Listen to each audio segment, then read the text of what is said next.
한국 대표팀은 64년 만에 아시안컵 우승을 목표로 하고 있습니다.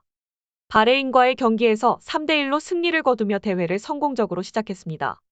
1차전에서 박영호, 김민재, 이기재, 조규성, 주장 손흥민 등 5명의 선수가 옐로카드를 받았는데 중국 심판의 부당한 판정도 있었습니다. 불행히도 한국은 요르단과의 경기를 앞두고 핵심 골키퍼 김승규 선수가 부상을 입었습니다.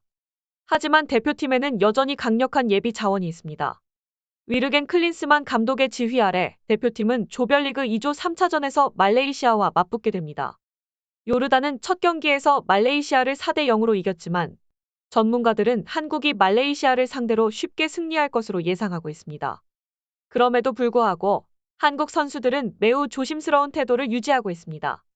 최근 일본팀이 이라크에 패한 사건이 국내외 언론에 큰 충격을 준 만큼 한국팀은 약체팀을 상대로도 방심하지 않고 있습니다.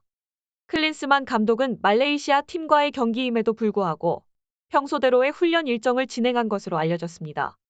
카타르 등 여러 나라의 기자들이 손흥민, 김민재, 이강인 등 스타 선수들의 사진을 찍기 위해 한국 대표팀 훈련장에 자주 모였습니다.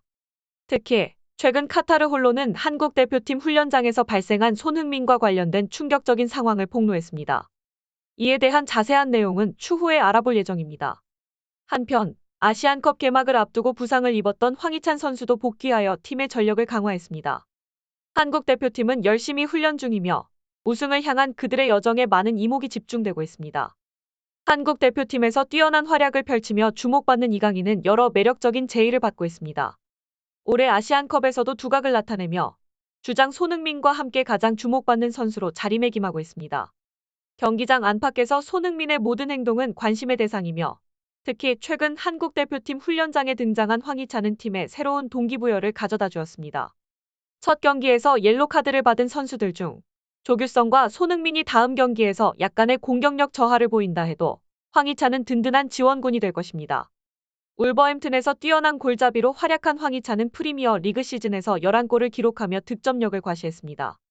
한국 축구 팬들은 손흥민, 이강인, 황희찬 등 유럽에서 활약하는 선수들의 공격 조합이 한국팀에 많은 골을 가져다 줄 것으로 기대하고 있습니다.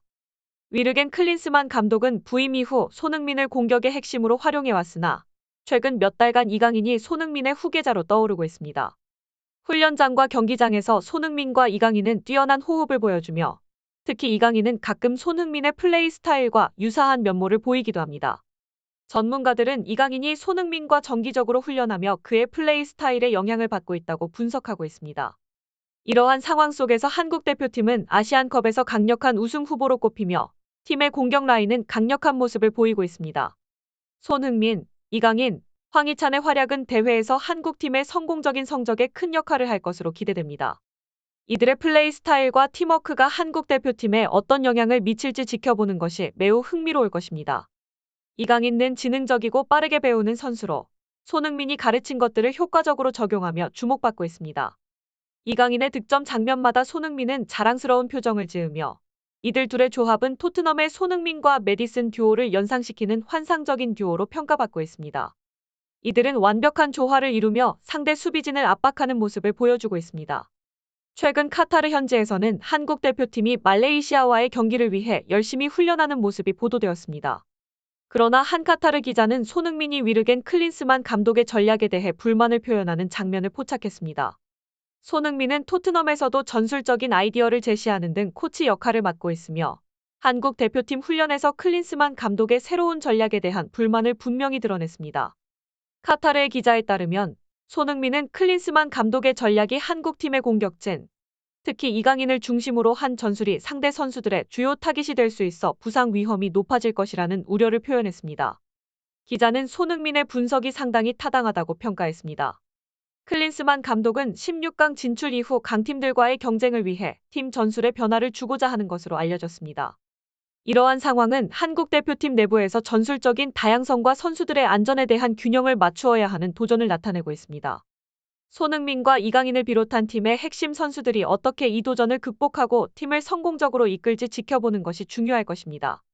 위르겐 클린스만 감독은 한국 대표팀의 전술에 큰 변화가 필요하다고 주장하고 있습니다. 그러나 프리미어 리그에서 오랜 경험을 가진 손흥민은 클린스만 감독의 제안한 전략을 적용할 경우 선수들의 부상 위험이 증가할 것이라고 우려하고 있습니다. 카타르의 기자에 따르면 클린스만 감독이 제안한 전략은 토트넘의 포스테코글루 감독이 적용하는 공격 위주의 전략과 유사하다고 합니다. 토트넘은 현재 프리미어 리그에서 부상 선수가 가장 많은 클럽 중 하나로 알려져 있으며 한국 선수들의 신체적 특성이 프리미어 리그 선수들과 상이함을 고려하여 손흥민은 클린스만 감독에게 자신의 결정을 재고할 것을 강력히 권고했습니다. 이러한 의견 차이로 인해 한국 대표팀 훈련장의 분위기가 잠시 긴장됐지만 곧 정상으로 돌아온 것으로 알려졌습니다. 클린스만 감독과 주장 손흥민이 합리적인 해결책을 찾은 것으로 보입니다. 한편 카타르 국왕탐인 빈 하마드 알사니가 한국 대표팀에 훈련 용품을 선물로 보낸 것으로 전해졌습니다. 국왕은 이강인이 소속된 PSG의 구단주이자 손흥민의 팬으로 알려져 있으며 한국 대표팀에 대한 관심이 특히 높은 것으로 보입니다. 한편 토트넘은 오는 27일 오전 5시 영국 런던에 위치한 토트넘 호스퍼 스타디움에서 맨체스터 시티와 2023-2024 시즌 FA컵 4라운드 경기를 앞두고 있습니다. 경기를 앞두고 토트넘 팬들 사이에서는 설레는 기대감이 고조되고 있습니다. 이 경기는 토트넘과 맨체스터 시티 두 강팀의 대결로 축구 팬들에게 많은 관심을 끌고 있으며 토트넘의 성공적인 경기 운영이 기대됩니다. 메디슨이 최근 자신의 소셜미디어를 통해 잔디가 묻은 축구화 사진을 올리며 훈련 복귀를 암시하는 소식이 전해졌습니다. 이는 맨체스터 시티와의 경기를 앞두고 토트넘에게 긍정적인 전망으로 받아들여지고 있습니다. 영국의 텔레그래프에 따르면 메디슨과 마노르 솔로몬은 다가오는 맨시티전에 맞춰 체력을 강화하는 중입니다. 특히 메디슨은 부주장으로서 팀의 중요한 역할을 수행할 것으로 예상되고 있습니다.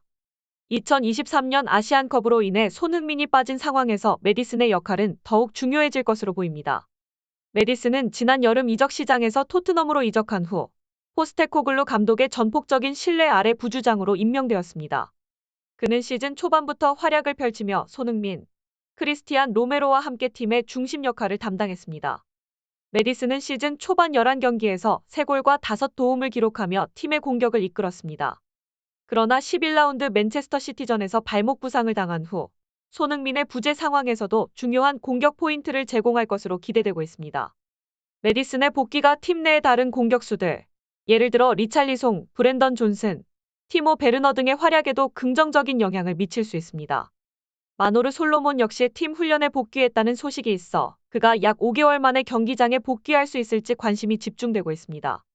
이러한 선수들의 복귀와 함께 토트넘은 맨체스터 시티와의 중요한 경기를 앞두고 있어 팬들의 기대감이 높아지고 있습니다. 이것이 우리 뉴스의 끝입니다.